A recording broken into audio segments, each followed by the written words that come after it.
नमस्कार, मी प्रकाश संभाजीसाठी बोर्डेगाव. सध्या जिल्हा परिषद आणि पंचायत समितीचं वातावरण कसं आहे? प्रचार आपला कसा सुरू आहे? सध्या बोर्डे पंचायत समिती आणि जिल्हा परिषदमध्ये 2 उमेदवार आहेत. राष्ट्रवादीकडून शोभाताई फराटे आणि भाजपकडून संभादादा फराटे. दोघे पण सुशिक्षित, उच्च शिक्षित आहेत आणि कामाचा विकास म्हणाल तर दोघांनी पण आजपर्यंतचा अजेंडा जोरात लावलेला आहे. दोघांचे विकास कामाचे मुद्दे थोडक्यात. दोघांचे विकास कामाचे मुद्दे शैक्षणिक मुद्दा पहिला आहे. म्हणजे जी गोरगरीब मुलं आणि लहान मुलं आहेत त्यांच्यासाठी शैक्षणिकचा एक प्लॅटफॉर्म चांगला निर्माण करण्यासाठी दोघेही उत्कृष्ट कार्य करत आहेत. त्यानंतर आता या ठिकाणी आपण प्रचार करतो की युवक वर्ग मोठ्या प्रमाणात आहे, तर युवक वर्गासाठी काय करावं असं तुमची अपेक्षा आहे?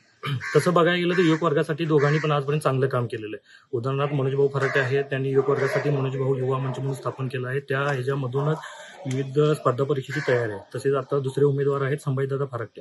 संभाजीदादा फराटेंनी आत्ताच 1-2 ते 4 दिवसापूर्वी मिलिटरीमध्ये जी पोरं कार्य करतात म्हणजे अभ्यास करतात त्यांच्यासाठी आमच्या बोर्डे गावामध्ये एक परीक्षेसाठी एक शिबिर राबवलं होतं.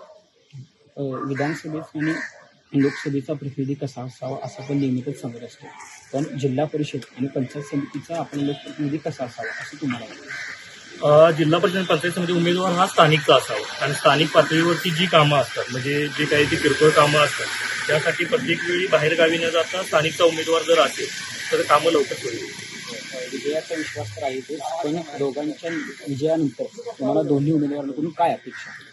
विजय होणारही तर निश्चित आहे, कारण दोघांच्या कामामुळे सर्वसामान्य जनता ही त्यांच्याच पाठीशी आहे. विजय झाल्यानंतर जी गावातील रखडलेली कामं आहेत म्हणजे तशी बघायला गेलं तर कामं काय नाहीत, पण नवनवीन सुविधा अवलंबावी तेवढीच सूचना आहे.